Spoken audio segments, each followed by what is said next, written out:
ঈদ উপলক্ষে ভিন রাজ্য থেকে বাড়ি ফেরার পথে মর্মান্তিক মৃত্যু হলো এক পরিযায়ী শ্রমিকের। জানা গেছে মৃত শ্রমিকের নাম আব্দুল মোমিন।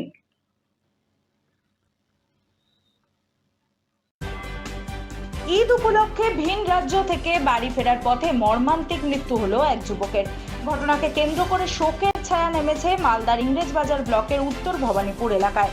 জানা গেছে মৃত শ্রমিকের নাম আব্দুল মোমিন। পরিবারের স্ত্রী এবং 2 কন্যা সন্তান রয়েছে। জানা গেছে পরিবারের আর্থিক অনটন মেটাতে পুনেতে শ্রমিকের কাজে পাড়ি দেন আব্দুল। এবার ঈদ উপলক্ষে পুনে থেকে বাড়ি ফিরছিলেন যুবক।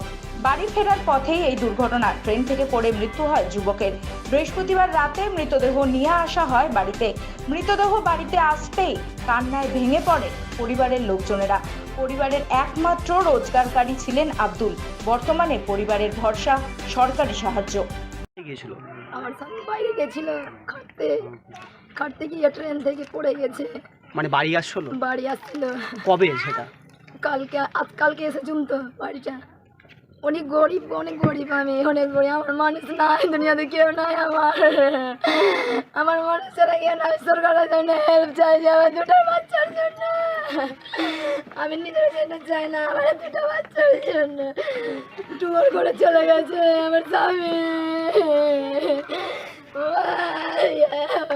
আমি কিছু চাই না, আমি সরকারের কাছে হেল্প চাই, আমি কিছু চাই না।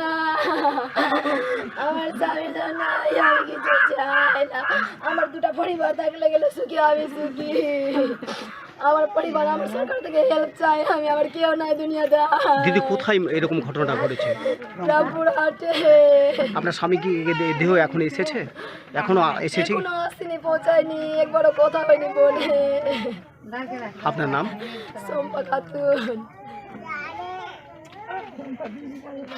বলছি দাদা, আপনার এলাকার মানে আপনার গ্রামের একজন পরিযায়ী শ্রমিক আজকে মারা গেছেন, মানে এই ব্যাপারে মানে আপনার কি ভূমিকা, মানে কি বলবেন এই ব্যাপারে?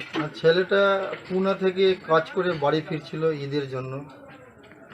ঈদের সময় আসার সময় পুনা থেকে হাওড়া এসছে। হাওড়াতে গাড়িতে চেপে রামপুর হাটে বাড়ি আসার পথে ট্রেনে অত্যধিক ভিড়ের কারণে গেট দিয়ে ছেলেটা নিচে পড়ে যায়, পড়ে গিয়ে মারা যায়। আজকে আমরা ওখান থেকে নিয়ে এসেছিলাম, নিয়ে এসে ওকে মাটি সৎকার্য করলাম পুরোটা। আমাদের একটা আছে, 2টো মেয়ে আছে ওনার, আর একটা বউ আছে। সরকার যদি কোনো কিছু করতে পারে খুব ভালো হয়। আমরা চাই কি যেন সরকারি কোনো সাহায্য পায় মেয়েটা আর এবং তার স্ত্রী। 2টো মেয়ে আছে। আমাদের গ্রামবাসী থেকে এটাই আমাদের বলা সরকারের দিকে।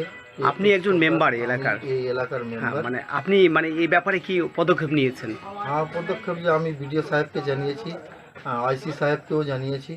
এমনকি বিডিও সাহেব আশ্বাসও দিয়েছেন, আইসি সাহেবও আশ্বাস দিয়েছিলেন যে ঠিক আছে, আমি তাড়াতাড়ি ইমিডিয়েট কাজ করে দিচ্ছি। ওই মূলে কাজও করেছেন ইমিডিয়েট। রামপুর হাটে ফোন করে বইটাকে তাড়াতাড়ি আমরা নিয়ে এসেছি। আর চাইছি কি সাহায্য সরকারি কিছু পাক। আপনার নাম? আমার নাম আলী ফিটুন। আমি এই ওয়ার্ডের মেম্বার আলী ফিটুন।